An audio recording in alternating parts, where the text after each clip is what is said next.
Police patrolling వాహనం చోరీ, వరుస ప్రమాదాలకు పాల్పడిన నిందితుడు.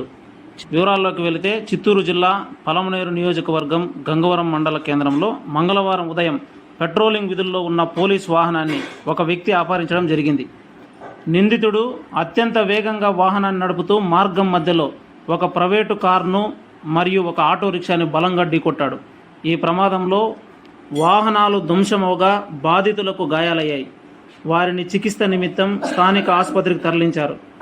సమాచారం అందుకున్న వెంటనే అప్రమత్తమైన పోలీస్ బృందాలు నిందితుడిని వెంబడించాయి. పోలీసుల నుండి తప్పించుకునే క్రమంలో నిందితుడు సమీపంలోని చెరువులోకి దూకి అజ్ఞాతంలోకి వెళ్లాడు. ప్రస్తుతం చెరువు చుట్టూ పోలీసులు గాలించి ఎట్టకేలకు పోలీసులకు చిక్కిన నిందితుడిని పలమనేరు ఏరియా ఆసుపత్రికి తరలించి విచారించి మరిన్ని వివరాలు వెల్లడిస్తామన్నారు పోలీసులు.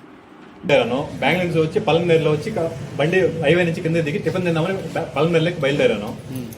నేను పోలీస్ స్టేషన్ ముందర కరెక్ట్ గా ఆ జీప్ వస్తుందండి. వాడిని స్పీడ్ చూసి నేను పక్కకు పోదామని చెప్పేసి పక్కకి కట్ చేసే టయానికి నన్ను వచ్చి గుద్దాడు ఆ మనిషి. నేను ఫ్రంట్ తప్పించాను, అప్పటికి నన్ను బ్యాక్ సైడ్ గుద్దేశాడు. నన్ను గుద్దేసి మళ్ళీ కూడా ఏదో బండి డ్యామేజ్ చేశాడంట.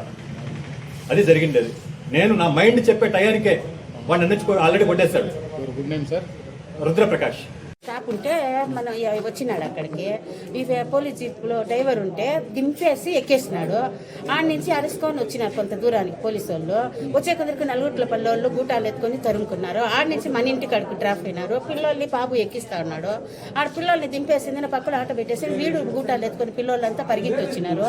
పరిగెత్తి వచ్చి మనం ట్రెండింగ్ తిరిగే వరకు పరిగెత్తినాము. సుమో బాగా జోరుతో పూడ్చింది. అక్కడి నుంచి పోయి గంగావరం ముందర లగేజ్ బండిని గుద్ది, ఆ నుంచి కార్ని గుద్ది మళ్ళీ వచ్చేందున చెరువులోకి పూడ్చినాడు. మళ్ళీ అక్కడి నుంచి మన స్టాప్ వాళ్ళు అంతా దిగి